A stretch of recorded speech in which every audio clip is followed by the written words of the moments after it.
Hey, yo.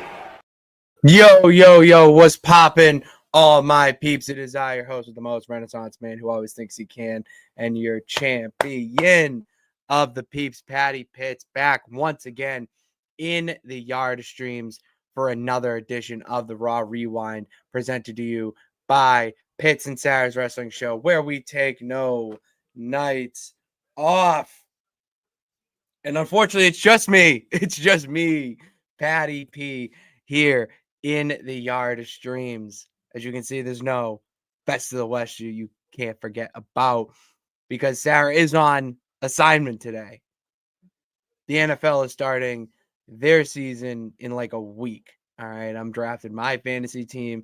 And while that's my fantasy team, Sara's dealing with reality and getting all her ducks in a row, all those articles up for Musket Fire because Patriots are making cuts. I just saw that what's his face? Cole Strange was a first round pick a couple of years ago, is now cut. He was cut today. So, that's what Sara's doing in the world of sports. However, I am here today to bring you the world of sports entertainment. Talking about good old Raw on Netflix. Went down last night. I got to see because there's no Sara here today. We have our handy dandy notepad to guide us and keep us on track from the show. All right. Oh no, that's plans for the Nonsense Wrestling Federation. So we have that.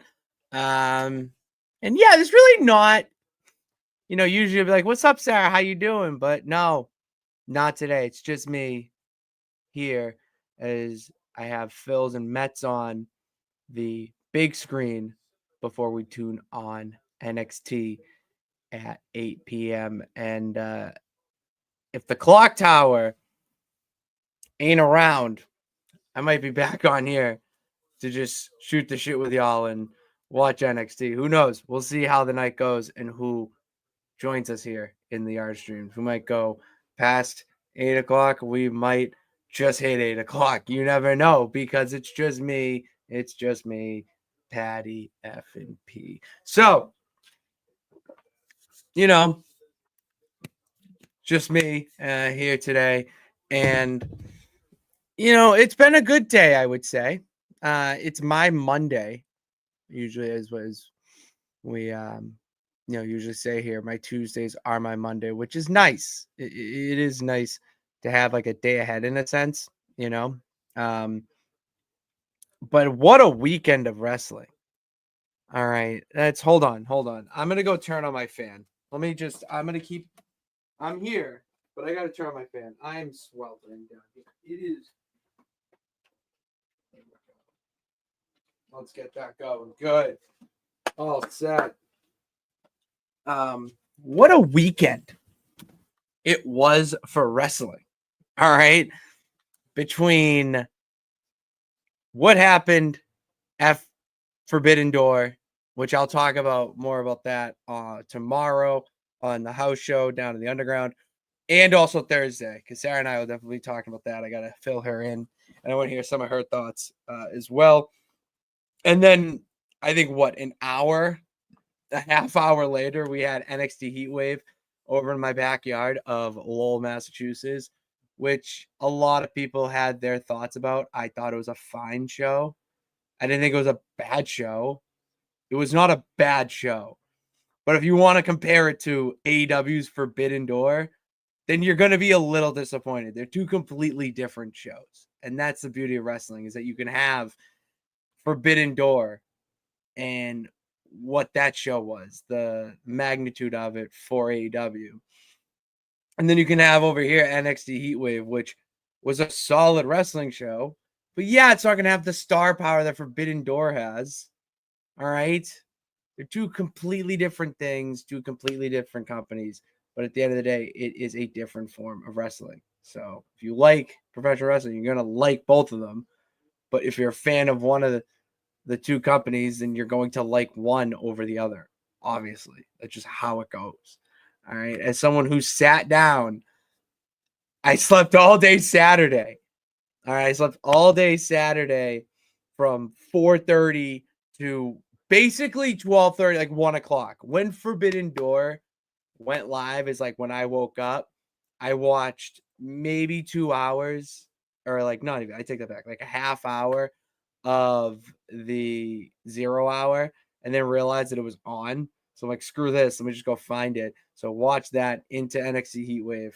Hell of a Sunday. Hell of a Sunday. So I'll be talking about all that more at length with Sara tomorrow. With Thursday. And then I will be talking about it a little bit more with Jimmy from the Q, part of Stash Club Wrestling, one of my favorite channels over on YouTube.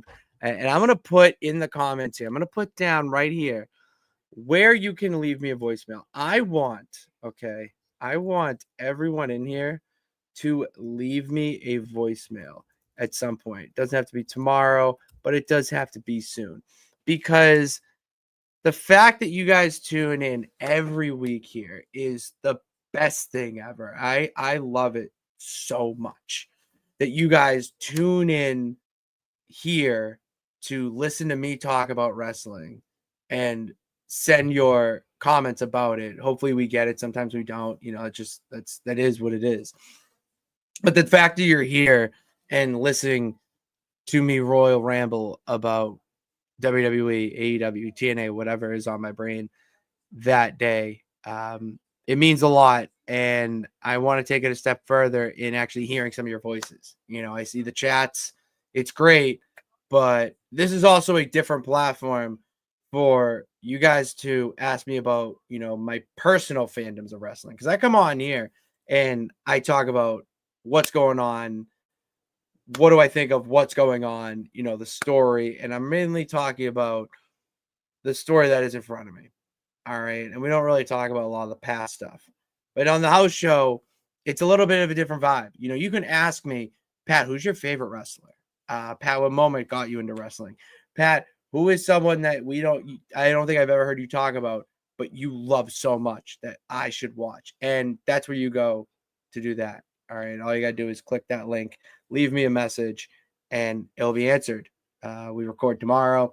Episodes go live on Fridays on the I must have known stuff on the House Show YouTube page and on the Underground podcast platform, Apple Podcasts, and Spotify as well.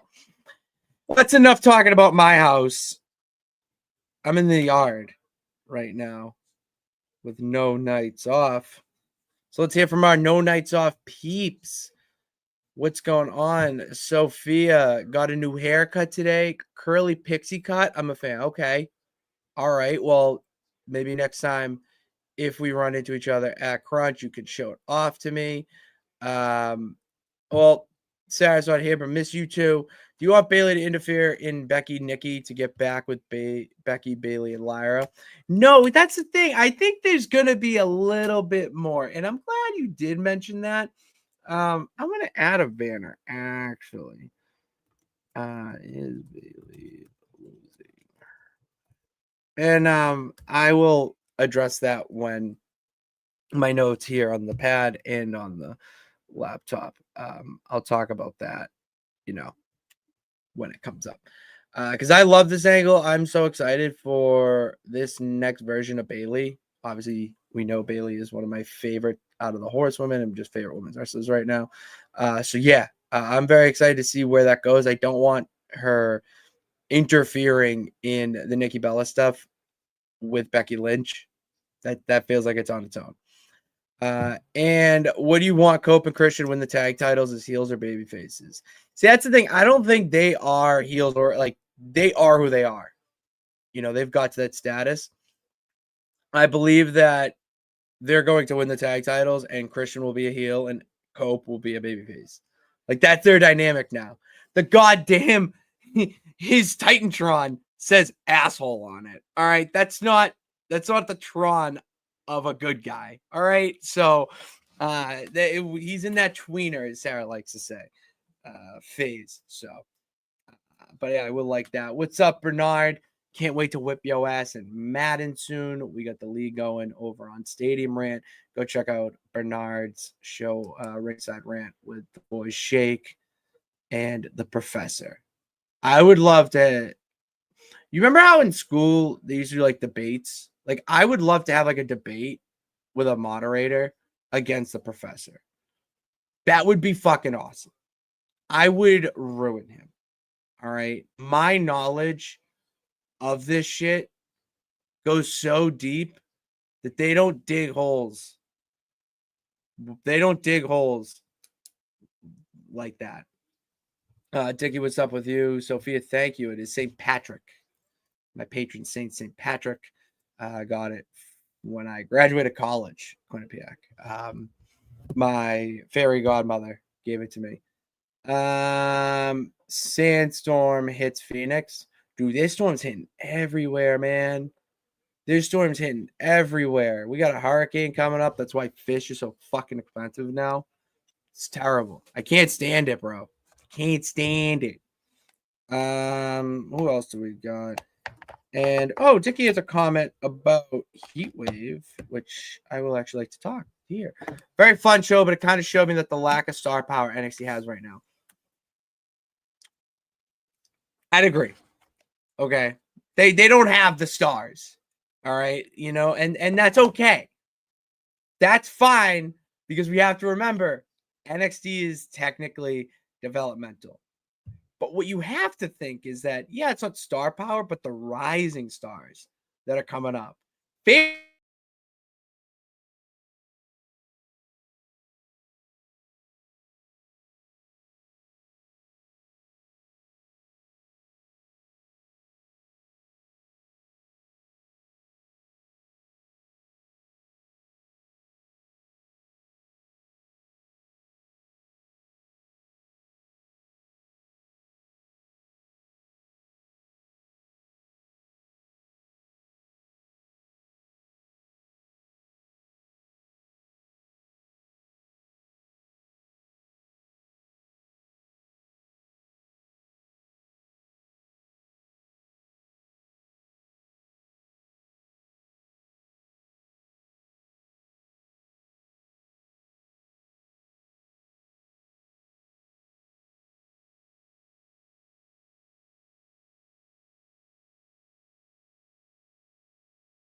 All right, I'm back. I'm back. We all here. So are all the peeps here? Hopefully, because I'm gonna fucking talk anyways. So my one chance this entire week to talk about wrestling. I'm gonna fucking do it, whether you guys are here or not. It's gonna happen. So hopefully you guys are, and did not leave. So yeah, on that note, it seems like the internet wants me to quit Royal Rambling and just go right on with it. So let's start out with what kicked off Raw. Roman Reigns comes back out. Comes out to the crowd. Hits the pose. They're all chanting the Roman Reigns. Roman Reigns. Roman Reigns. Roman Reigns. I love it. I love all of the international chants. They are on a different level than any other wrestling fan. At WrestleMania 40, Sara and I sat next to a couple of international fans, and the chants that they were coming up with were awesome. It gave you another form of excitement about being at the event. It was great. So he kicks off the show, comes out, and is saying that you guys acknowledge me, yada yada, and then he's saying how Jay actually deserves this title opportunity that he's getting because he did win the match. He got the pin, and he deserves a rematch because he lost his title. And then good old Oracle coming out, hits the fans with the ladies and gentlemen. Walks out. The tribal thief, owner of the Shulafala, Bronson Reed, comes out as well. And I was impressed. I was impressed from the moment that Bronson Reed took over that microphone from Paul Heyman. He is a star. Thanks to Cage Side Seats for giving me a little bit more of a guide than my own right now, because I don't got Sara here with me today to be our tour guide. So Bronson Reed comes out, and with Paul Heyman, it was actually 5 years ago to the day, crazy enough, that Paul Heyman left Brock Lesnar and became the wise man for Roman Reigns. So 5 years passes, and look at where they are now. Roman Reigns is a chief without a tribe. No championship. And Paul Heyman's on the other side. He's behind enemy lines. But he's technically still with a Samoan, which Roman Reigns didn't realize that Bronson Reed was Samoan. I don't know. Did he kind of forget that he teamed with him in the War Games match? Right? Which is fun. He teamed with Solo's bloodline during War Games. That's how he broke his foot. So I did love this, and I love the interaction that they had, especially how Bronson Reed laid out a warning basically to Roman Reigns that your family warned you about me, about my tribe. And I like how they're bringing it into Samoans versus Samoans. That's where Roman's going to flourish and do well in a storyline when it's about family. It's something that he can, attach himself to. It's something he can relate to, and it's family. It's Samoan. It has that. And God damn, when he hits the line of your tattoos were paid for and mine were earned, that is cold line. Roman's had enough. He's like, F this, either give me my shoes back or I'm just going to go come down there and get them myself. It's wrestling. What do you think happened? There was no peaceful exchanging of the shoes. No, these two motherfuckers beat the shit out of each other all throughout the arena, all night long. It was awesome. And then we go back. That's the end of that segment. It was great. Oh, thank you, Louis Tuyo. Thank you, Louis. Appreciate that for reposting the stream. What do we got here? Where is Sarah Schreiber Marshall? Sarah Schreiber Marshall, David, I said at the top of the show, is currently out on, what's it called? She's out on assignment, covering the Pats. And she's covering the greatest football team to ever exist in the New England Patriots. So she's doing that. And I'm holding down the ship because that's what I do. I'll talk. I'm either going to talk wrestling to myself in front of a TV, or I'm going to talk wrestling in front of you guys. So I don't care. It's either the comfy chair over there or the quasi comfy chair right here. I prefer a recliner technically, but that's just me. Sup, bad guy? How you doing? Good to see you, pal. Oh, that's just that. Okay, you guys are talking about that. Yeah, and then that's really where the segment ends. Their match, they're going to face off at Clash in Paris. I have a feeling, I don't know who's going to win that. I think Sara and I will give our predictions more on Thursday, but I can flesh that out. Wherever Sara is, she is eating. You're damn right. I hope she is. Let me see if there's anything else I'm missing from this segment. I just want to I mean, the chants are crazy. They're awesome. Yeah, Roman calls him a dumbass a little bit. They fight. We go back to break. All right, cool. So yeah, and then what do we got next? So that happened. That's that. And then when we go backstage, we see Dom and El Grande Americano talking. What do we think of that? Do we like that? Where do we see that going? I like it. I I have a feeling that has legs, especially with the whole AAA Mega Campeon storyline going on. Could Dom be hiring the army of El Grande Americanos to help him secure the AAA Mega Championship? This is what keeps me up at night. So yeah, that while we're still talking about Judgment Day, Dragon Lee and JD McDonough happens, which eventually leads to AJ Styles and Finn Balor because Dragon Lee and JD McDonough put on a banger match.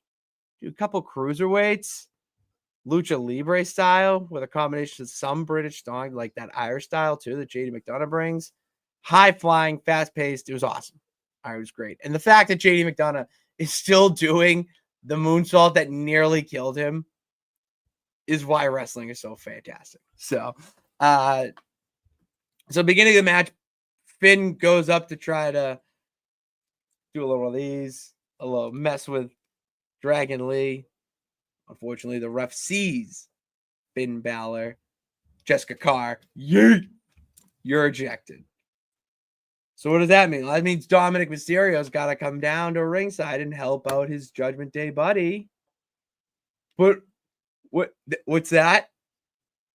We're getting ready to fly because AJ Styles is going to come down and get in the middle of it with Dom. Leads to Dragon Lee picking up the win. He hits his finishing move. It's what is it called? I have it right here. I have it written down. Operation Dragon. Kind of love that. Kind of like that as a name.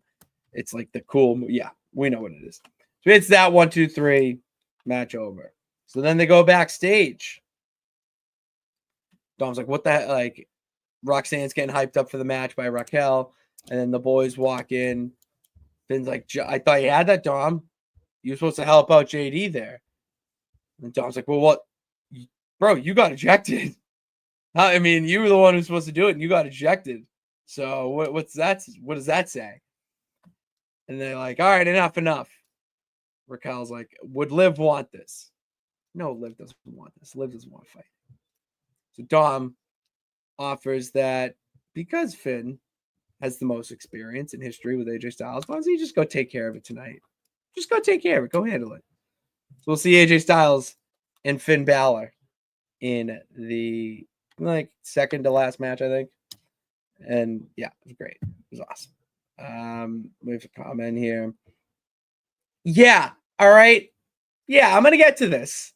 Bad guy. I'm gonna get to this. I want you to bring this back up when I bring up the Finn Balor AJ Styles match, the end of it, because there was some facial expressions that needed to be looked at after Adam Pearce announces that Dom and AJ, all that. But bring that back up, please, because I want to go back into that more. But I gotta hit the rundown of the show here. We gotta hit the rundown. So that happens. It was actually no. Do I have? No, that's it. Let's go right into it. Still, let's keep it going. So AJ Styles Finn Balor was incredible. All right. And the fact that we are seeing AJ Styles versus Finn Balor in WWE in 2025 just shows how lucky we are as wrestling fans that it's possible. Like Bullet Club, Too Sweet, all that incredible. And they had a good match. I mean, I like the story of it where, you know, AJ's building to the phenomenal forearm, didn't really get to the phenomenal forearm because he hit the Styles Clash, whatever. You know, but it's more what happened after the match that interests me because they're backstage. Dom's like, well, Pierce, what are we gonna do about this AJ Styles problem? It's like, it's not a problem to me. It's a problem to you. Sounds like an issue, Dom, not an issue me. It's like, you're right. Like, let's handle it. It's a problem. So Adam Pierce says, you know what, Dom, I'm gonna handle it for you. Next week in Paris, you will defend the IC title against AJ Styles. And this is what we're alluding to, Jay. That the facial expressions. Finn is smiling in the back, like little hold on, let me go. Like, yeah, well, like that, you know what I mean? So it was great. And then as soon as Dom turns around, Finn's like, yeah, fuck that. You know, like, oh, it sucks, Dom. Like, you shouldn't have to do it. The flip of the switch is unbelievable. It was great. It was awesome. And I love that from Judgment Day. Yeah, it is nice to see Dragon Lee get some burn. He's had 4 straight weeks of matches, which I have a feeling now. International crowds, and that's why they do this. That has to be why they do this. Is because you're going to see these matchups that are so much different than the ones that you see in America. I'm telling you, when you go international, you have to book different. It's such a different crowd. It's such a different energy. You know, so you're going to see guys like Dragon Lee get on the card more on international shows because the crowd is way more receptive to it and want to see a guy like Dragon Lee. With the American crowds, we suck. We're awful. We want the big name stars. We want to chant our what, and we want the bad guy, or we want the good guy holding up the strap at the end of the match. Like, it's so different. And I like that we're getting to see Dragon Lee highlighted. It's nice to have a guy like Dragon Lee where it's not about the backstage stuff and the theatrics and all that. Dude just wrestles. And his wrestling speaks for himself. That's what I love. That's what I love the most. Where's my water? It's over there. Okay. What is next?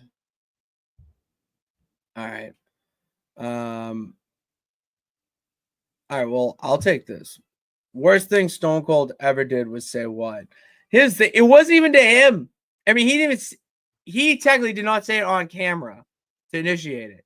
Does anyone know how this story started? Does anyone know? Well, story time with Patty Pitts. So the story goes, I just told this on the house show recently. So the story goes that Stone Cold would leave Christian and Edge voicemails when they would go to the gym, or when he would leave the gym or whatnot. And there was one day where he left a voicemail. He wanted Christian to answer, but he didn't answer. He was so pissed. So he just started talking to himself. And throughout the conversation that he was having with himself, he was just saying, you know, going on and on, yada. And I was at the gym, and then I lifted this weight, went over to go to rack my weight, but then this guy comes over. What? I said, this guy came over to me. What? I said, this guy came over to me and tried to re-rack my, like, he kept going on like stream of consciousness.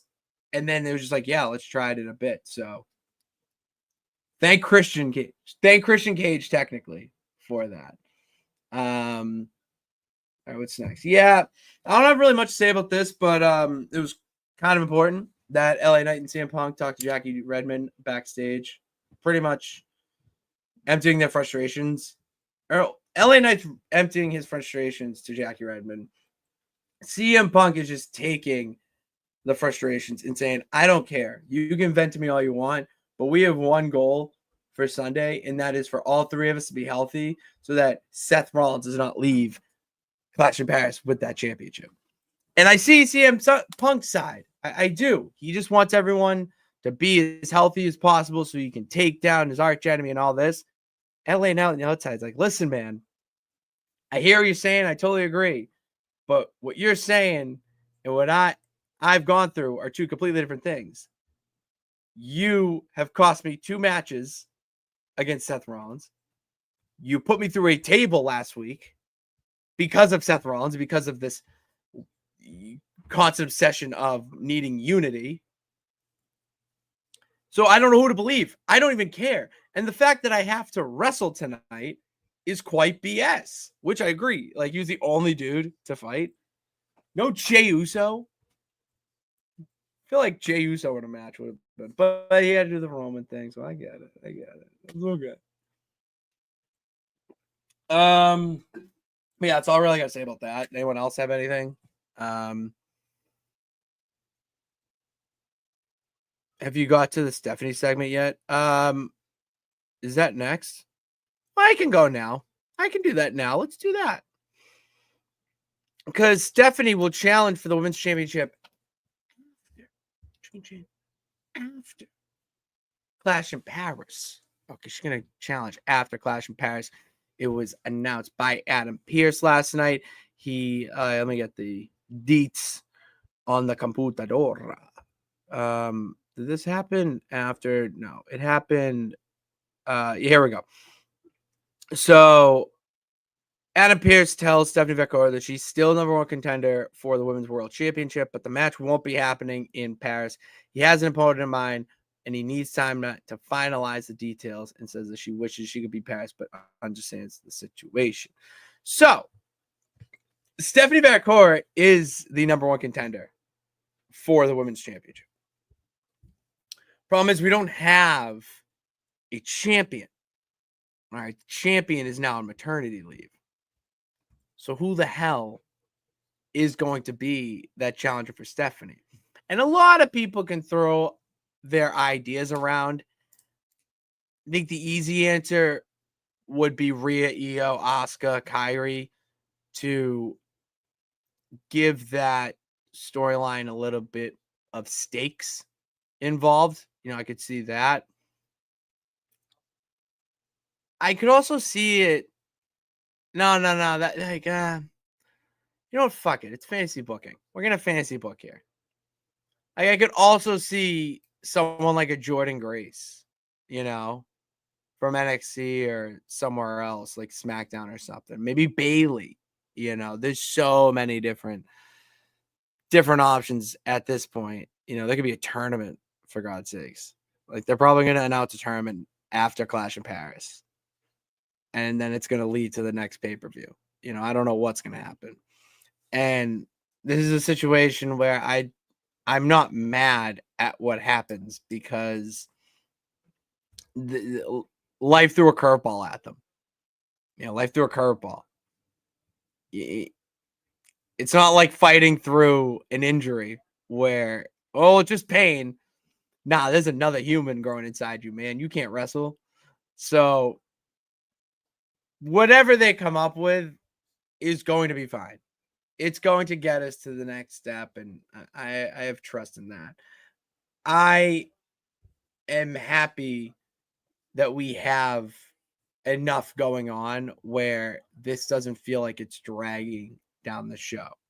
The fact there's no Women's World Championship stinks, but it doesn't feel like the ticker at the bottom of the screen is wrong. Hold on. There we go. All set. There we go. Thank you, Sara, from the clouds.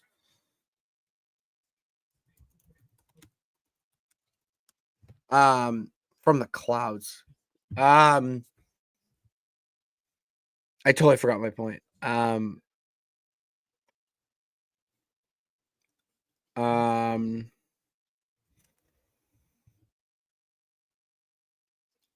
Let's see. I would put the title on Stephanie. She's so over the fans and Rollins. So yeah, I'm all right with that too.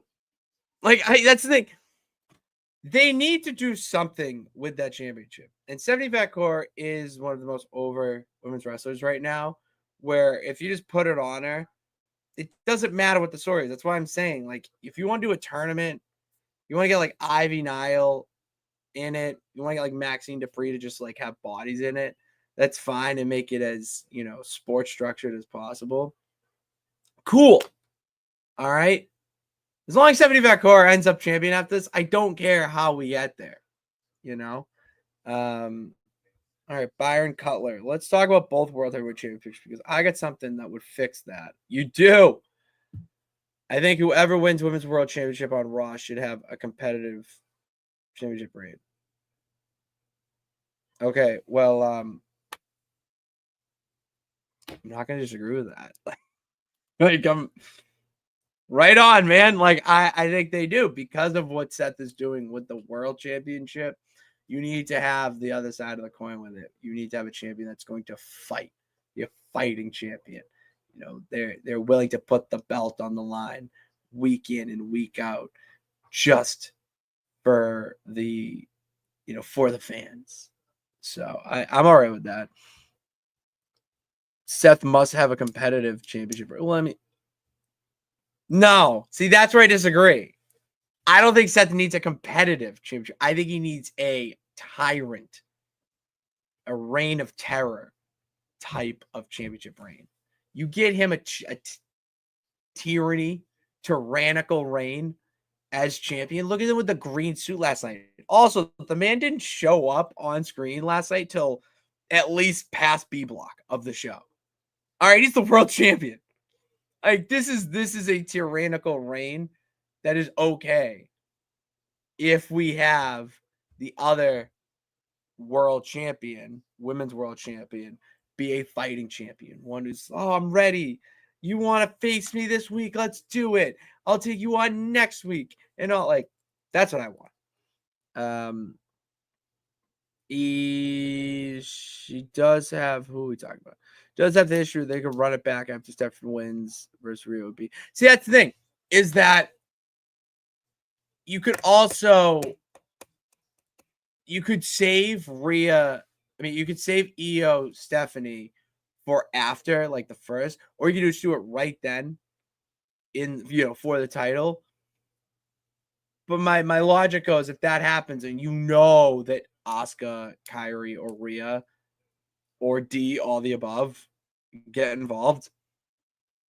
So a lot of people are gonna be like, well, that she didn't win clean. She didn't beat Io clean.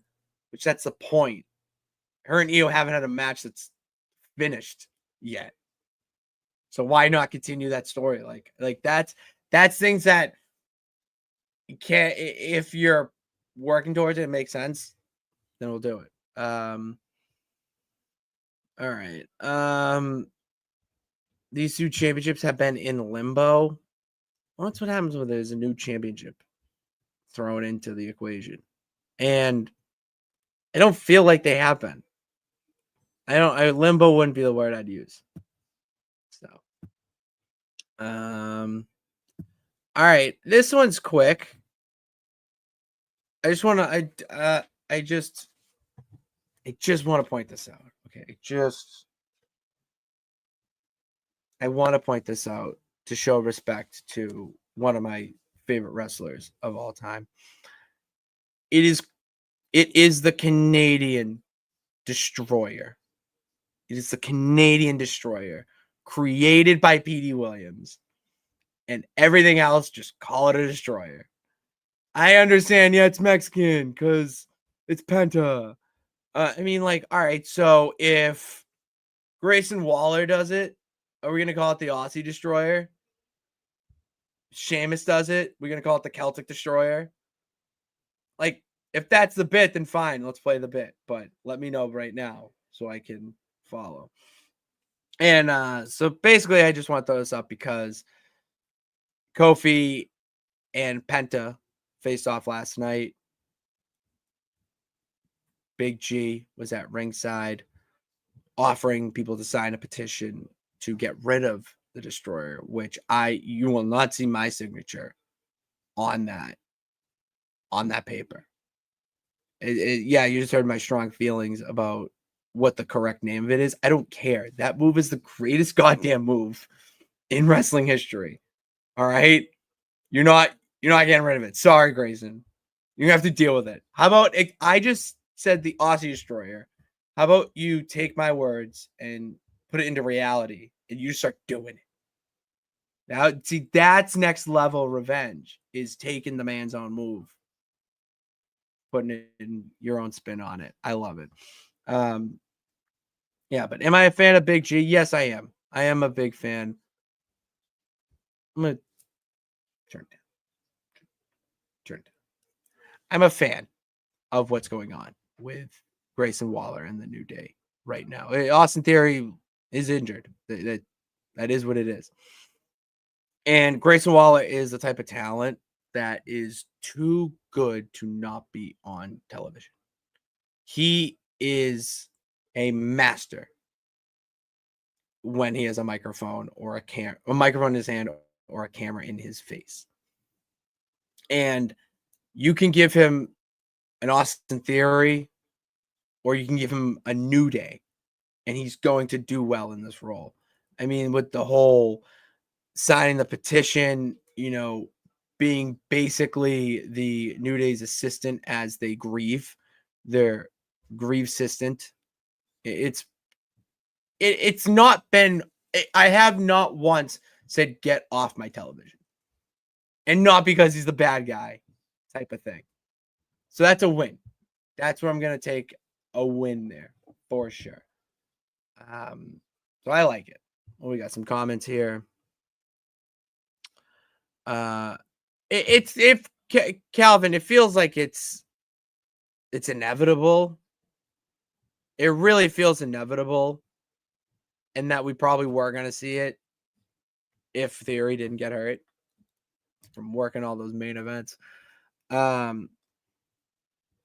me see. Yeah, you're just doubling down there. I agree, man. They need to do it. Let me see. Waller as the New Day's hype man is fine for now until Theory is clear to come back and sets up a trios feud with Penta, Phoenix, and Andrade.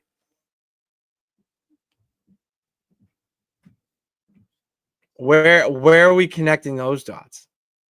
How does Theory just gather up the WWE's version of Death Triangle? Hey, what do we? I don't get it, Dickie, but who am I? So this was awesome. I give this 4 Floon tags. It's a great segment. So let me go here. Let me get my notes. So yeah, Becky comes out to her new music, which awesome. Big fan of that music. Let me know what you guys think in the comments about Becky's new music. All right. 3 vs 3, Penta will need partners. Yeah. I don't think that's where we're going with it, though. I feel like this is more of a Theory Waller, not Penta. Like, Penta's just a side guy. Like, I don't know. But there must be a reason why Penta and Andrade disappeared from SmackDown. They might slowly transition to Raw. Oh, so Phoenix to... or they just got crushed in that ladder match. But, whatever. So, where am I going? So, Becky Lynch comes out, although it was stated, which this is crazy to me. I didn't understand this at all. Nikki Bella called out Becky Lynch. That was the tagline for Raw last night. Becky Lynch just said, F this. I'm going to just go out to the ring and I'm going to call you out. But she didn't call out Nikki Bella. She just went out there and trashed Birmingham for a solid 2 minutes. And how she said that she did get her start there and that it was a dump. Back then it is a dump now. Yes, Becky, excuse me. Becky got a lot of heat for this promo. And the main reason for it is because she came at Ozzy Osbourne saying that the only good thing that came out of Birmingham died a month ago. And if I had to be in Birmingham, I would die too. So not good when Ozzy Osbourne is the Prince of Darkness, GOAT status, but also 2, really well respected in the WWE, the Wrestleverse. Ozzy was a huge fan of wrestling. He was on Monday Night Raw during that celebrity guest host era. He's always been a fan of WWE, and WWE has had a great relationship with the Osbourne family. And Kelly Osbourne did come out with a statement this morning saying how she was appalled at that. So not good. I heard Brian Alvarez saying something along the lines of that WWE is expected to make some sort of apology for it. I don't see it going that far. Maybe Becky, will reach out to Kelly privately and be like, listen, like, I was playing my character, got a little too far, like that's it, but that's the world of wrestling. Like shit gets out of hand as we saw this weekend, which that definitely has to be talked about. But yeah, no, I'm royal rambling here. But yeah, she comes out, she talks all that shit, and then Nikki Bella comes out and is saying like, well, for someone who's doing what was it? Let me see. She tells the crowd like a boo, yep. And then yeah, why she's acting like a little bitch if she's not a dog, and then she shouldn't be afraid. If she's not a little bitch, she shouldn't be afraid of defending the IC title against her.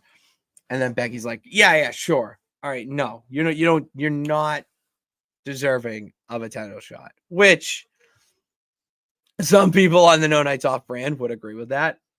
That's neither here nor there. Then Bella says, she beat her up I beat you up last week, and you wouldn't be here if it wasn't for me. I paved the way for you. And Becky's like, I know that. I don't care because I don't want to respect you. I want to replace you. And if you ask me, she's done a pretty good job of replacing her. And then Nikki brings up the fact that Becky was a sidekick to Charlotte Flair, which that's a nice little dagger. That's a nice little dagger in the heart. Becky responding with, I'm not a sidekick. It's even in my theme song. Like, that's what just means she's so on. Like, she's so good on the mic. And this is my favorite part of the promo where she says that she's desperate and that she is a C word. Everyone's like, oh, she did because she had Netflix. And then just a coward. And it's like, oh, yeah, it's wrestling. But the flip of the script by Becky to be like, you can call me that word, but don't you dare ever call me a coward was perfect. Desperate was the other word she called it. She called it desperate. And I think those are things that make sense for a character right now. I feel like if there's something to there's something that Nikki Bella did well here was point that out. Like that is Becky is desperate right now. That's craving the attention, demanding the attention and love from the fans. And then the coward, she's taking these cowardly ways out to win and keep the title with the pinfall at Evolution. And then Bayley's help at SummerSlam. So, she's doing these cowardly things to keep the title, and that's what sets her over the edge. And it's like, if you want to match, you're on. All right. You don't call me a coward. I will defend this title against you. I'm not doing it here in Birmingham because it's trash. It's going to be a Clash in Paris. She goes for the cheap shot. It doesn't work. And then they tease their finishers. She slides out of the ring, but she leaves the title. And then Nikki Bella's like, what's up? It's mine now. Mine now. Becky's like, no, give that back. It's my belt. It's Becky's belt. And boom. So yeah. And then someone brought this up, and I want to talk about this a little bit because Bayley is kind of losing her mind. And I'm just going to tease it right now, put it into the ethers so that Sarah and I do talk about it, because I feel like this is something I can't just go on a tangent about. I need someone like a Sara or to bounce this ideas off, because there's a lot of different interpretations you can have with this vignette. You have the different voices in Bayley's head. Obviously, you have the villain voice with the ding dong hello and stupid idiot and all that. But this week we saw the hugger come out of Bayley, to talk to Bayley for the first time, and saying how we would not have got to where we're at if we did not have that positivity, if we did not have the support of the fans and the love and yada and all that. We wouldn't have that if it wasn't for the hugger side. And then the two of them get at it, and then she's yelling at them. I am so fascinated into where this is going because we have not seen Bailey really dig deep into a complex character arc like this. Really, the ones that she had were pretty cut and dry when it comes to look and what they are. Just this has way more layers. There's way more layers to it. And if there's anyone that could do it, it is Bailey with she's gonna knock this out of the park. My biggest concern would be how are they doing it? Who are they putting her up against? Are they just throwing her back to Lyra? We did see Lyra say something to Pierce, like, "Can we check on Bailey? Can we get a wellness check?" And Pierce, like, "I'm on it. All right. I got 1,000 other things going on right here. I have big, meaty men trying to kill each other backstage. I have Dominic Mysterio all up in my ear trying to just talk this nonsense. I'll put that on the list." So I like this, but I don't want to see. I want to see something new come in. I don't want it to be like a branch off of the Lyra story. I want this to be okay if it branches off, but then becomes its own thing. Don't let Lyra be a branch off and unnecessary. Let it be a launching point to something bigger. That's what I like. This could be the start of something new. All right. Favorite 3-match trilogy. All right. This might be a cop-out answer, but I really don't give a fuck.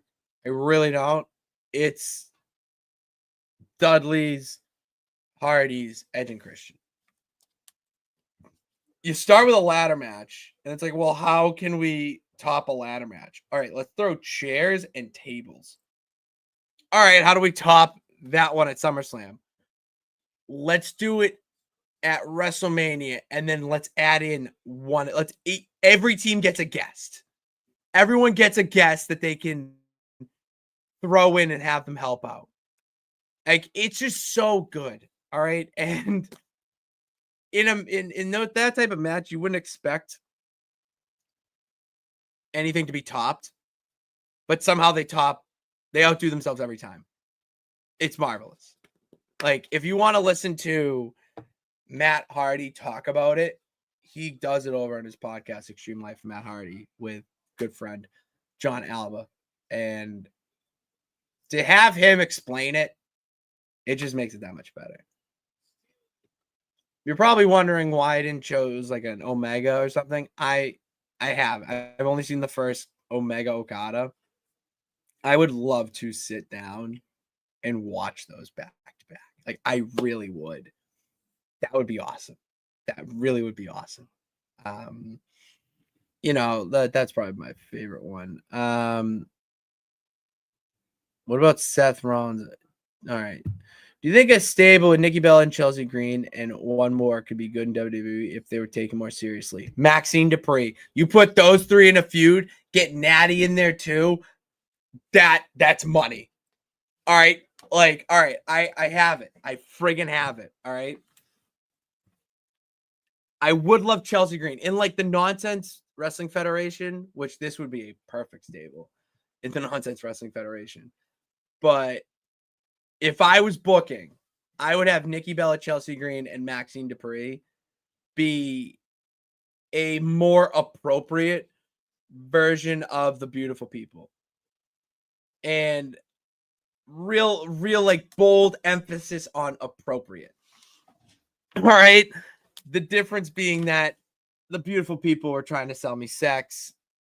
I don't need that from these. I want more of a diva, Clueless, Clueless the movie, like that era of first, like I want that. I think you can have that. And I would just love to see those three paired. I think it'd be awesome. It's what happens when you wear earphones all day, peeps. Ears get itchy. All right, what is next up? Oh yeah. Oh yeah. We got Asuka not liking what is going on with Io and Rhea. So Rhea and Io a little bit before Rhea versus Roxanne.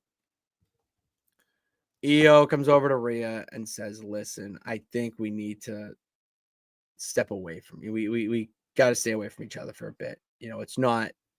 I have to be with my family in Asuka and Kyrie. You are not my family, unfortunately, and I love you, but we need to keep our distance for a bit." And Rhea's like, "Fine, I get it. Like, it's family.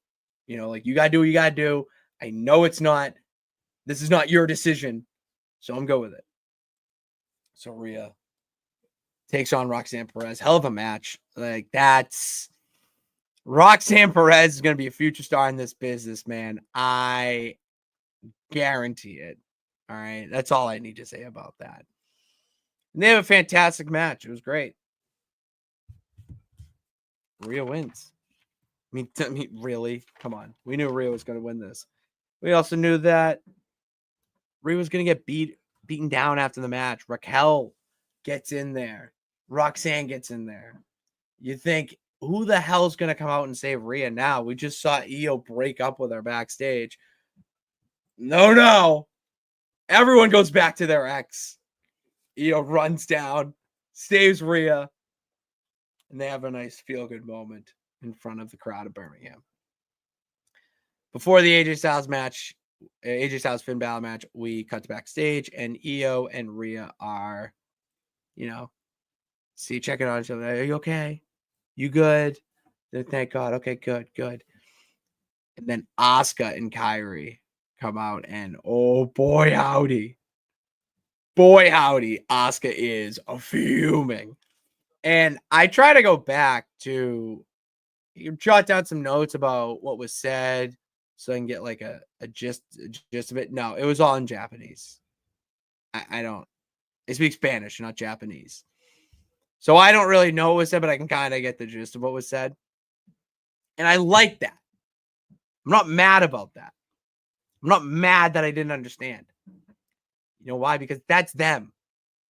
They're Japanese wrestlers. They're Japanese stars. You're putting them in some sort of box if you made them do that entire segment in English. It would not have came off as genuine.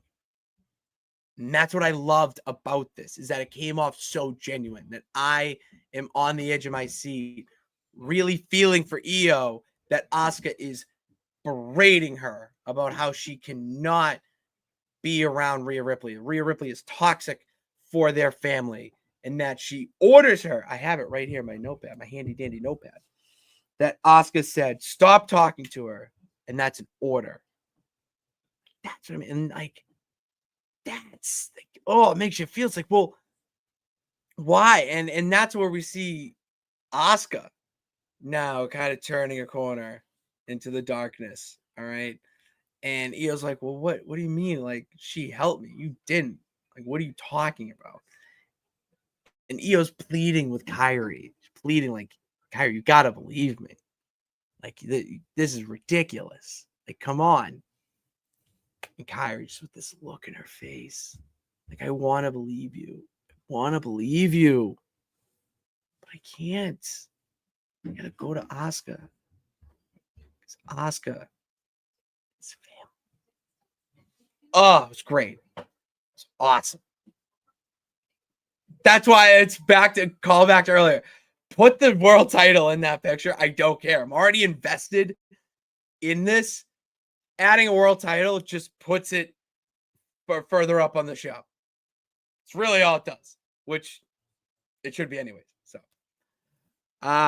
yeah. That was awesome. Do we have any comments about that? Yeah, poor Kyrie, dude.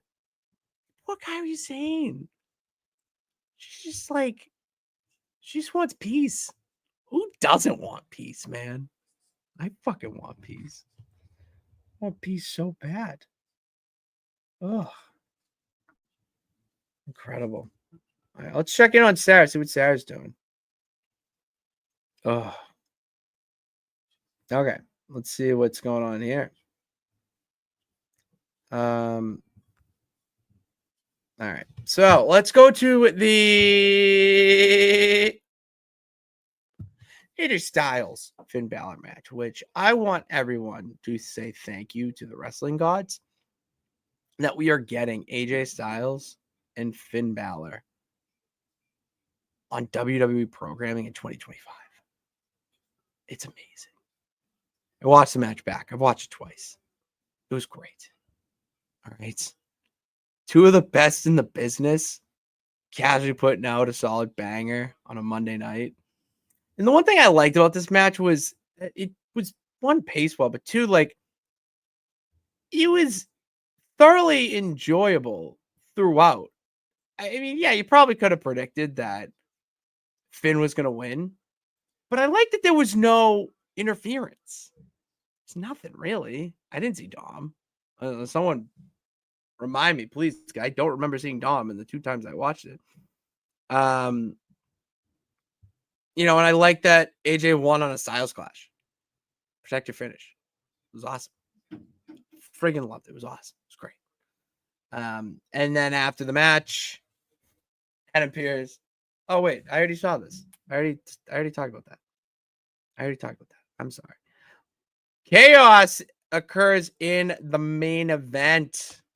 All right, we have the main event of Braun Breaker taking on LA Knight. And before this even happened, we had a crazy main event. We had Jay and Roman talking backstage. And then Bronson Reed gets attacked by Roman. Roman attacks Braun Breaker on the way to his match. Adam Pearce sees it all happen and tells Braun, well, get your ass to the ring. I don't care what you got a match going on.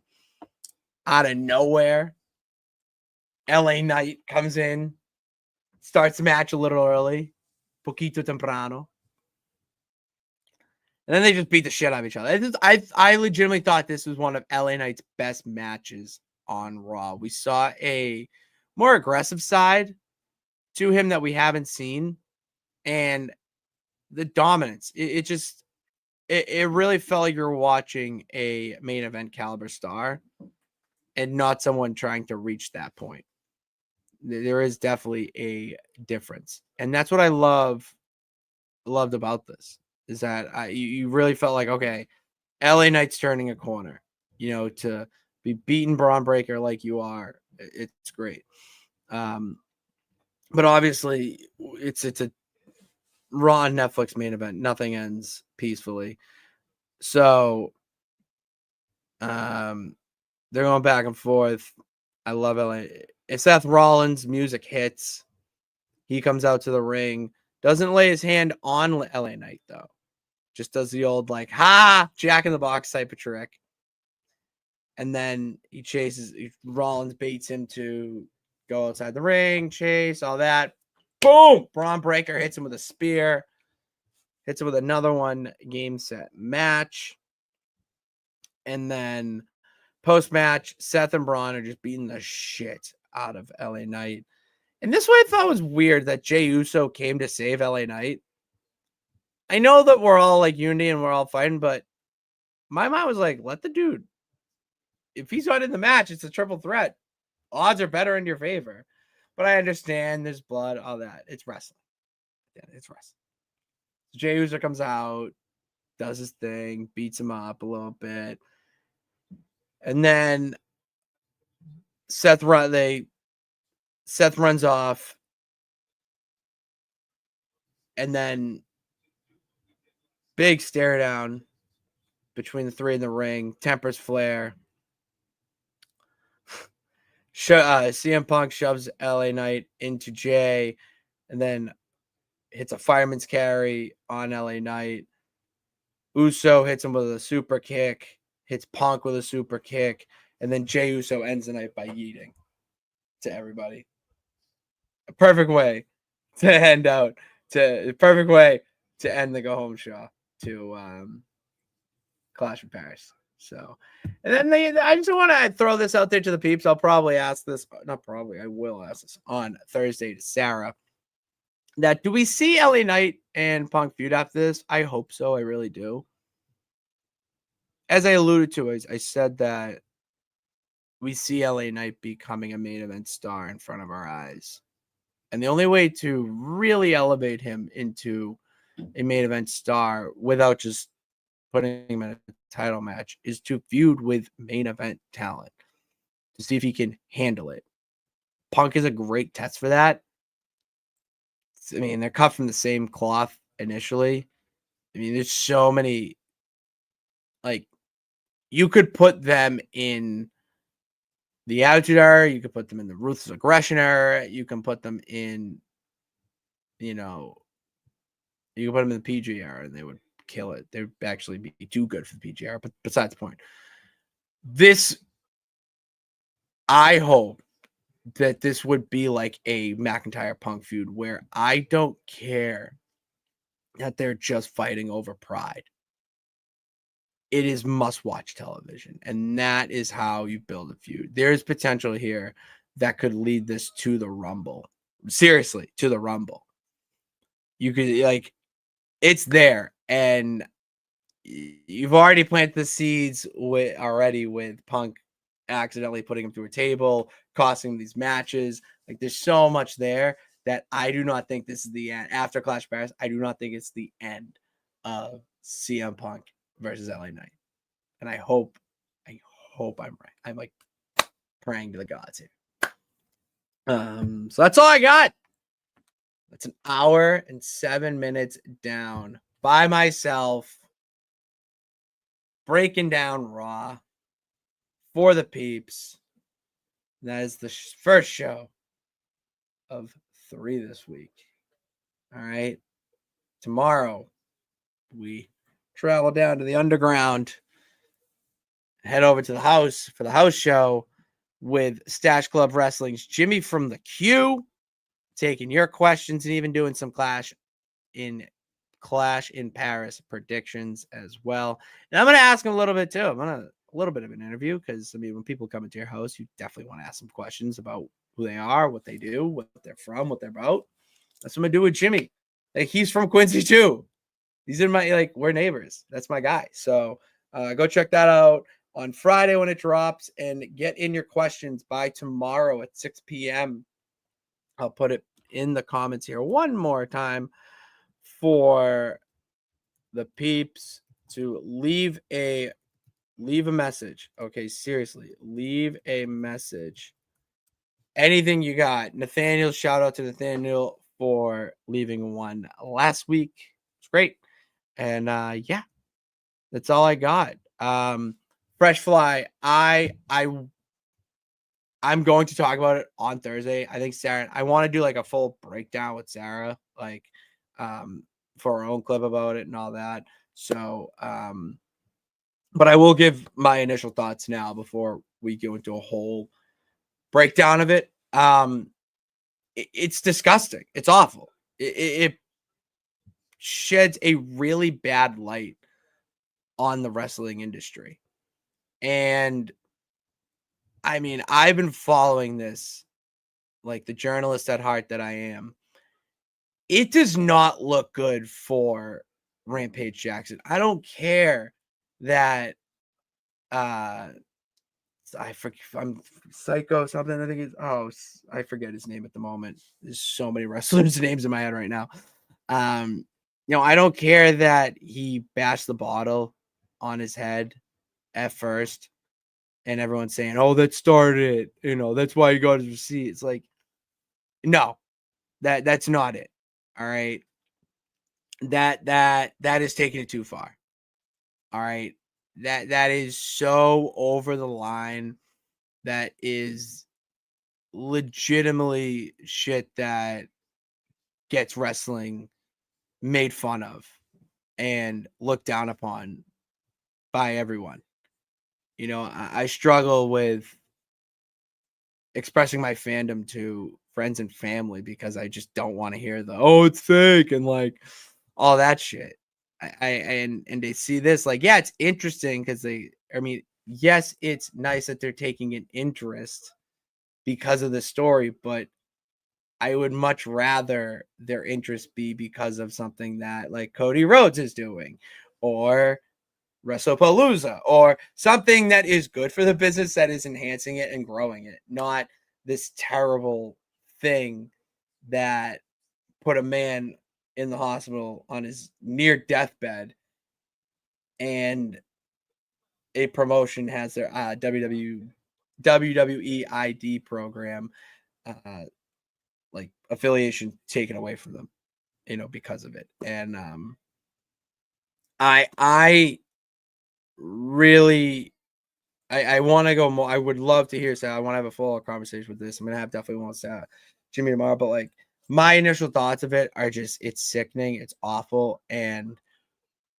it was premeditated. I don't care what anyone says. This man went in that ring to knock him the fuck out. And he did more than that.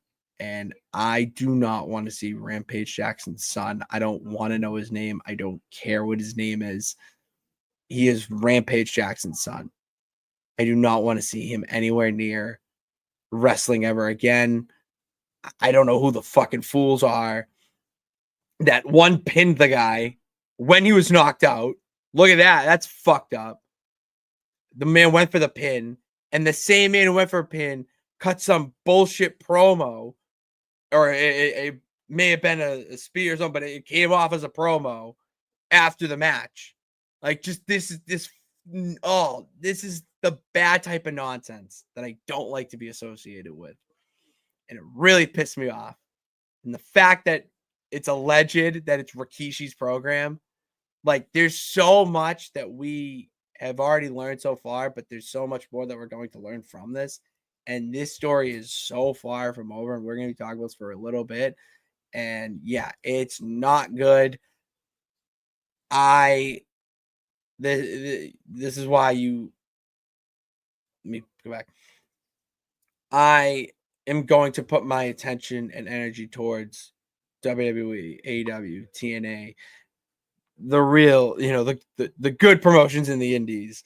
I'm going to one on September 5th to watch my boy BRG and Anthony Green. Limitless has a show on the 20th. I just got told about something else too that I would love to go to. This not so much. So yeah, it's my final thoughts on that. Make sure you follow us on TikTok. Wait, back up. Before you go to TikTok, hit that subscribe button here. All right, like right here. Hit that subscribe button right there and bell notification to know every time we post and go live. Then you go to TikTok and follow us, No Nights Off Show, where Sarah's posting clips from the show and her Royal Rambling. Follow me on TikTok as well. I got a little bit of a fan base going. I'm talking wrestling. I'm talking nonsense. How many peanut butter crackers do you think you could eat in one sitting? Like I'm asking the real questions here over on TikTok at Patty Pitts and at Patty Pitts on Twitter and Instagram as well. Sara is at S Marsh on Twitter as well. And yeah, that's all I got. Thank you guys for tuning into this solo edition of the Raw Rewind presented to you by No Nights Off. We'll be back on Thursday for the Super Show. I'm going to be in the Underground tomorrow, and that's going to be released on Friday. We got Clash of Paris on Sunday, and I hope you guys have a fantastic rest of the week. Thank you for tuning in. God bless. Remember that you can do it. All you got to do is try. See you later.